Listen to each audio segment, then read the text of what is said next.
What's going to be that next war that you are talking about? Is the target going to be Iran? And I would like to hear your comment about Donald Trump. I guess you heard his famous comment that God saved his life for a purpose, and that's to, I don't know, make America great again. He's a believer, though, but he's these close ties with a controversial group of Christians called evangelists, and I guess you know how radical they are. They are one of those who are actively working upon the doomsday coming. Do you see what's actually his eschatological and political role in these happenings? And is he aware of the political decisions that he makes and the consequences that he's making? Actually, a few days ago, and not only a few days ago, he repeats that almost every day. He repeats that he's going to attack Iran or let Israel do it. It's the same thing. So I would like to hear your opinion about that. Well, Donald Trump is a man who has a lot of anger inside of him, and he is justified in having that anger.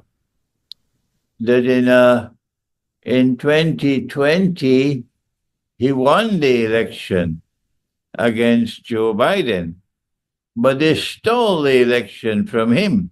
That's right. And I noticed recently Russian President Putin agreeing that Russian President Putin agreeing that Donald Trump, he won the election and that Joe Biden stole it from him. So he has a lot of anger inside of himself. Anger against Joe Biden, against the Democratic Party, against the CIA, which actually helped in the election being stolen, and against the European powers that were all supporting Biden. And so Donald Trump, in his second incarnation, is now bent on revenge. And so this is not eschatology at work in Donald Trump taking swipes at Europe and trying to belittle and trying to embarrass the Europeans. It is Donald Trump's anger inside of him against these people who stole the election from him.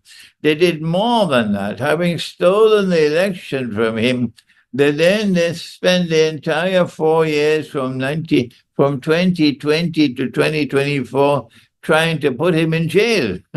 Oh, yes. It was the same case with Imran Khan in Pakistan. So many cases against Donald Trump intended to embarrass him, intended to vilify him, intended to ensure that he could never return as President of the United States of America. So now that he has returned, it's revenge time. That's the first way of looking at Donald Trump's intervention in Europe and in Ukraine. Number two, this is sincerely Donald Trump that he wants to make America great again. But the fact is that Pax Americana is in irreversible decline. Pax Americana is in irreversible decline, and Russia has nothing to do with that at all. It is that history is moving in a particular direction, and that direction is one in which a shadow is going to appear with three parts. And we have explained that the first part of that shadow is Pax Britannica. And there was nothing Pax about it. It wasn't peace at all. It was blood and injustice and oppression from day one. That was Britain. And then Pax Britannica had to give way to a Pax Americana. And we saw that passage at Bretton Woods. We saw that passage in Suez in 52, or 54, when Jamal Abdel Nasser nationalized the Suez Canal, and then Britain and France and Israel invaded Egypt to recover the Suez Canal. And General Eisenhower in Washington, who was the new American president, ordered the British and ordered the French and ordered Israel to withdraw. And he flexed America's muscles.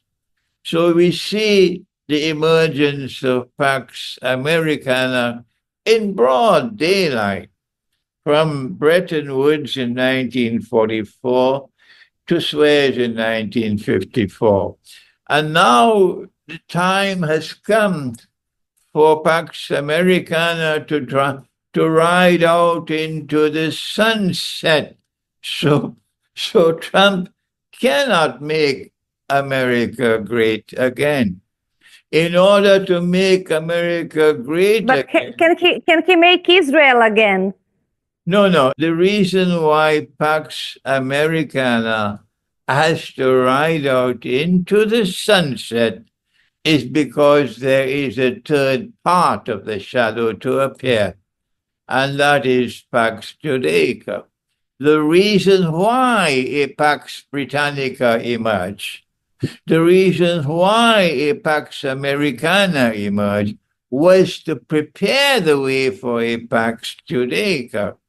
And when that Pax Judaica appears, perhaps tomorrow Moscow would recognize. I don't think they recognize it as yet, because Moscow does not as yet have enough eschatology, that the reason why a Pax Judaica is going to replace Pax Americana is because the Antichrist will have to stand up in Jerusalem and declare that I am the Messiah, and therefore conclude successfully his mission of impersonation of the true Messiah.